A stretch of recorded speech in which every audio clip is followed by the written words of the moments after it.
Hey, this is Coach Jason here at Art of War, MMA, and Fitness.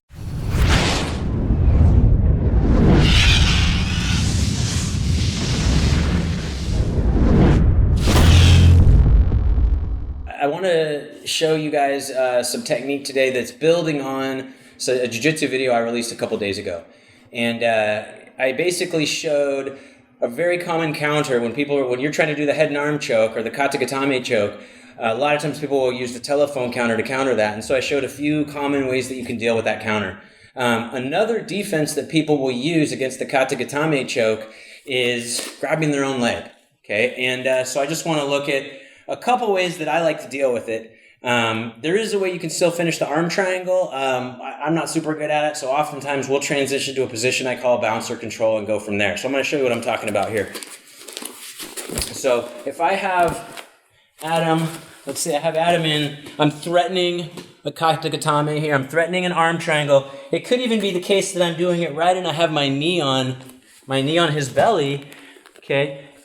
Sometimes what people will do is they'll take their free hand, they'll push my knee off the belly, and then see how he turned away from me and he anchored this under, right? So this makes the choke more difficult. It's not impossible, it's just more difficult. So what I will do generally is essentially what this person has done here is they've traded not getting choked out for you getting their back, in my opinion, right? So if they're turning away from me like this, what I will typically do is I'll plant this foot.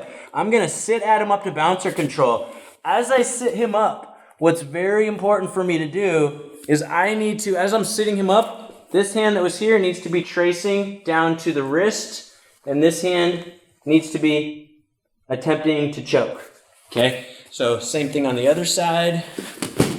Let me show you what I'm talking about here. So I have Adam in the Kata Gatame. Let's start from the beginning where I've got my knee on your belly here. Got Adam I'm threatening the Kata Gatame. He pushes my knee off. He sits there. Okay, so what I'm going to do, I'm going to sit him up. My hand that's under his armpit, okay, is going to become my hand controller, my wrist ride. As I sit him up, this hand is coming to threaten the choke. This hand, I'm anticipating his other hand's going to want to help, right? I know that hand's going to be there, right? If he wasn't defending this at all, right, I would checkmate, right? Oftentimes they'll be defending that a little. That's fine, okay? Once I'm here in MMA, okay, if we can get into a position where we can strike people, that's just as good as submitting, right? So I can take a deep hook over here. I can turn him. I can flatten him. As I flatten him, I'm going to take this hand control that I have. I'm going to turn him, and I'm going to put a lot of pressure, okay? I like to leave that hook right there. Now I've got a base over here. And I'm in a position where I can hit pretty hard here, right? I can hit under the armpit. I can hit over the armpit, okay? And then always, anytime that chin becomes available, I can sneak that chin in, right? And I could switch to a gable grip finish or a sleeper grip finish. Threatening the Kata Gatame. He pushes the knee off. I post.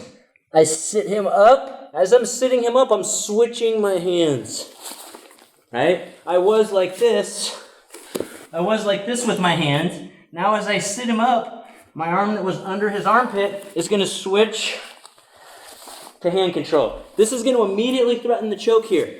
Right? If he didn't block this, I would immediately start the choke from here. But this is a pretty common reaction, okay? So now what I'm going to do, once I've got him up to this position, I'm going to get this leg ride, and I'm going to take him right back down.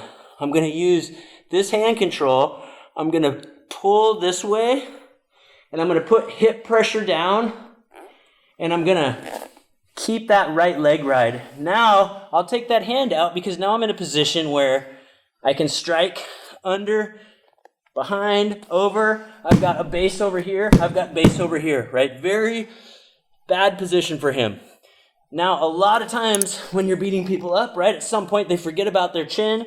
Now I'm able to get that in. Once I've got that in, I can always finish with either a gable grip or a traditional sleeper grip there. So we know that when people are defending arm triangles, okay, very easy for me to pull him up to this position, right? We call this bouncer control, right? Because sometimes you'll see bouncers control drunk guys in bars like this, okay? So anyway, we're here. another thing that'll happen is I could switch to leg ride and ground and pound like we just looked at. I could also let him pull my hand out of the way and take my hand deep behind him. Okay, and this is just a wrestling armbar, okay? So basically, he already knows that I want to choke him, okay? It may be the case that I try to belly him down and beat him up and then choke him, or it may be the case that I let him pull my arm out, I take my right hand, and I shoot it back like that. Now what I'm going to do is, my goal is to use my right arm to trap both of Adam's arms, okay? Once you get this deep armbar and you start tilting them to this side, usually they figure out that it would be bad for them to let you have this hand. Oftentimes they'll plant that on their stomach. I'm not worried about that though. I'm up on my toes. All I'm gonna do is I'm gonna start walking towards his head, and it's gonna lever his hand out. Okay, now let's look at that from the angle from this way, okay? So I was behind Adam. I was trying to choke him with my right arm. My left arm is hand control, okay? Maybe I'm posted on the foot, very likely. Okay, he pulls my choking arm out, my right arm goes underneath. Okay, I'm just using it like a crowbar there. I immediately take him and I put him on his side like that.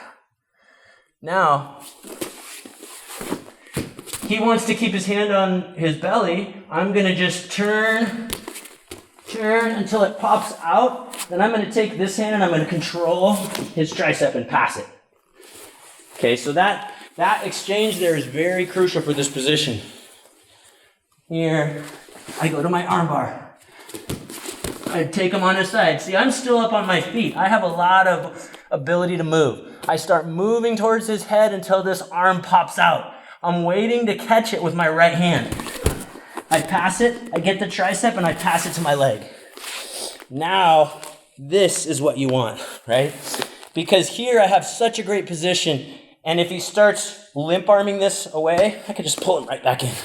I can post this up, or I can pinch, okay? But with this hand, this gives you a little more freedom with this foot. Because as I start dropping strikes from here, you can see this is a pretty desperate situation for him, right? So it could be that I need to use this for base. Bap, bap, right? That's why I like this control where my same arm is controlling both of his. I don't really have a good name for that move. I've just been calling it my wrestler armbar crucifix. So maybe you guys will have a better name for it than me. But it's one of those weird crucifix situations that's really controlling, and we like 2-on-1 controls that allow us to deliver free shots here at Art of War. That's a great way to summarize. We're always looking for those crucifix situations where both of their arms are trapped, but we still have an arm free where we can strike. And, that's a major task in MMA. The more of those ways that you can get to those positions, the more you're going to be able to beat up your opponents.